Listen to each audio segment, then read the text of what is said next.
ہمارے channel Urdu moral story میں خوش آمدید۔ ہمارے چینل سے روزانہ آپ کو سچی اسلامی کہانیاں سنائی جاتی ہیں۔ ان کہانیوں میں کوئی نہ کوئی ایسا سبق چھپا ہوتا ہے جو آپ کی زندگی سنوار سکتا ہے۔ آج کا واقعہ بھی ایسا ہی ہے۔ چلیے سنتے ہیں آج کی کہانی۔ میرا ایک دوست اسلام آباد میں رہتا تھا۔ یہ دوست مجھ سے عمر میں سینئر بھی تھا، شادی شدہ بھی اور بال بچوں والا بھی۔ میں سردیوں کے دنوں میں اس سے ملاقات کے لیے اسلام آباد آ گیا۔ ہمارا پروگرام تھا کہ ہم چند دن اسلام آباد رہیں گے، اس کے بعد برف باری دیکھنے کے لیے مری چلے جائیں گے۔ 1 ہفتہ گزار کر میں واپس بہاولپور آ جاؤں گا۔ میں 10 گھنٹے کے طویل سفر کے بعد شام کے وقت اسلام آباد پہنچا۔ شہر شدید سردی کی لپیٹ میں تھا۔ میں ٹیکسی لے کر دوست کے گھر گیا۔ اس نے دروازے پر میرا استقبال کیا۔ میں گرم جوشی سے اس سے لپٹ گیا۔ وہ بھی مجھے گلے ملا، مگر میں نے محسوس کیا کہ اس کے انداز میں گرم جوشی نہیں ہے۔ وہ مجھے اپنی بیٹھک میں لے گیا۔ اس نے چائے کا بندوبست کیا اور میرے سامنے بیٹھ گیا۔ میں اس سے بلا تکان گفتگو کرتا رہا، مگر وہ گفتگو میں میرا ساتھ دے نہیں رہا تھا۔ بات چیت کے دوران کہیں کھو جاتا۔ میں اس کی غیر حاضر دماغی پر خاموش ہو جاتا تو اسے کافی دیر بھی میری خاموشی کا اندازہ نہ ہوتا۔ اس نے میرے سفر کے بارے میں نہیں پوچھا۔ میرے لیے اس کا یہ رویہ پریشان کن تھا۔ میری پریشانی اس وقت بڑھ گئی جب اس نے مجھ سے پوچھا کہ آپ خیریت سے اسلام آباد آئے؟ میرے لیے اس کا سوال بم ثابت ہوا، کیونکہ میں تو اس کی دعوت پر آیا تھا۔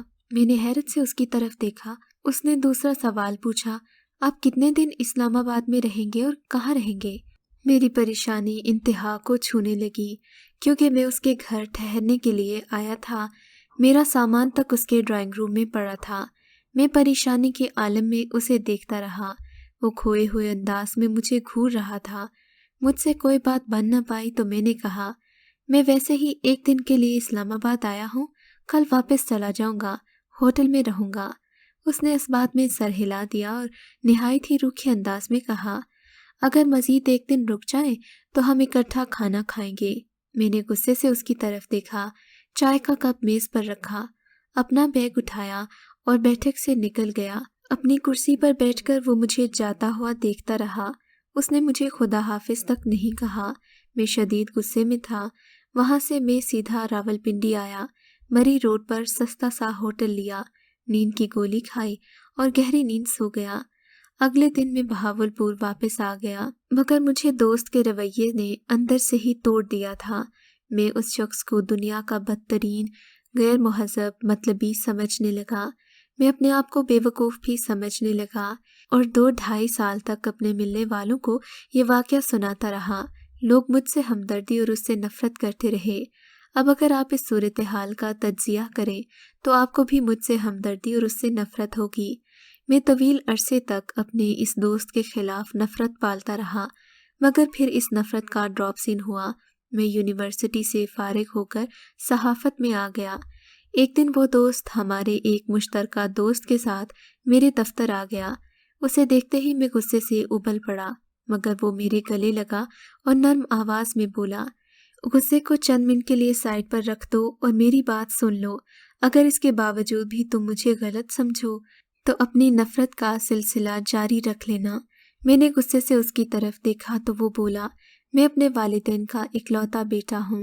میری 6 بہنیں ہیں۔ والدین نے میری شادی 20 سال کی عمر میں کر دی تھی۔ والدین پوتا چاہتے تھے، مگر شاید اللہ کو منظور نہیں تھا۔ میرے ہاں اوپر تلے 3 بیٹیاں پیدا ہو گئیں، مگر میں مایوس نہیں ہوا۔ اپنے والدین کی خواہش پوری کرنا چاہتا تھا۔ میں 25 سال کی عمر میں چوتھی بار باپ بن گیا۔ اللہ نے مجھے اولاد نرینہ سے نوازا۔ میرا پورا خاندان خوش ہو گیا۔ میرا بیٹا خاندان بھر کی گود میں پل کر 2 سال کا ہوا، مگر پھر اسے تیز بخار ہوا اور میری گود میں بیٹھا بیٹھا فوت ہو گیا۔ میرے پورے خاندان کی جان نکل گئی۔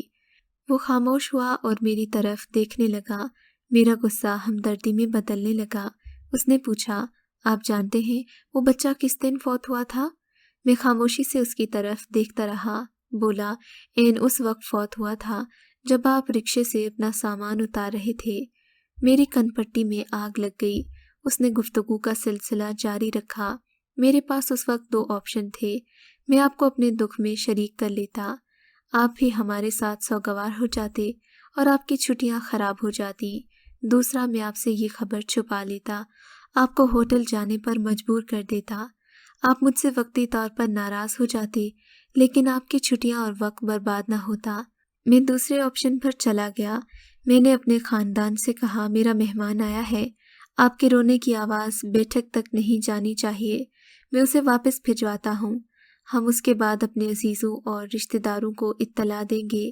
وہ رکا، اس نے لمبی سانس لی اور بولا، میں نے آپ کے لیے ان حالات میں چائے کیسے تیار کروائی آپ اندازہ نہیں کر سکتے۔ میری بیوی، میری ماں اور میری بہنیں اندر منہ پر سرہانے رکھ کر رو رہی تھیں اور میں آپ کے پاس بیٹھا تھا۔ میں بار بار اندر جا کر انہیں چپ کروانے کی کوشش بھی کر رہا تھا۔ میں اس وقت گہرے صدمے میں گم تھا، چنانچہ آپ کی باتیں مجھے سمجھ نہیں آ رہی تھیں۔ جب آپ ناراض ہوئے اور آپ نے اپنا سامان اٹھایا تو میری ٹانگیں بے جان ہو گئیں۔ میں آپ کے ساتھ اٹھ کر باہر تک نہیں جا سکا۔ میں کرسی پر بیٹھا رہا۔ آپ جو ہی گلی سے باہر نکلے، میرے اندر سے چیخ نکلی۔ اس کے بعد میرے پورے خاندان نے ماتم شروع کر دیا۔ یہ گہرا صدمہ تھا۔ اس صدمے نے پہلے میری ماں کی جان لی اور اس کے چند ماہ بعد میرے والد بھی فوت ہو گئے۔ میری بیوی بیمار ہو گئی اور میں پے در پے صدموں کا شکار ہو گیا۔ اب میں ذرا سا سنبھلا ہوں تو اپنی پوزیشن کلیئر کرنے کے لیے آپ کے پاس آیا ہوں۔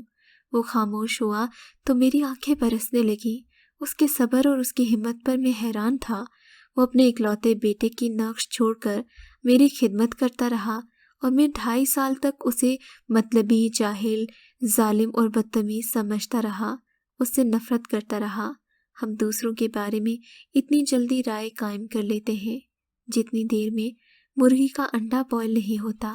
خدا کے لیے اپنے اندر تھوڑا سا صبر پیدا کریں، لوگوں کو سمجھیں اور انہیں سنیں، اس سے پہلے کہ غلط فہمیوں کی باز گشت پورے زمانے میں سنائی دے۔ اگر آپ کو آج کا یہ واقعہ پسند آیا ہے تو اس ویڈیو کو لائک ضرور کیجیے اور اس طرح کے مزید قصے سننے کے لیے ہمارے چینل اردو مورل سٹوری کو سبسکرائب ضرور کیجیے۔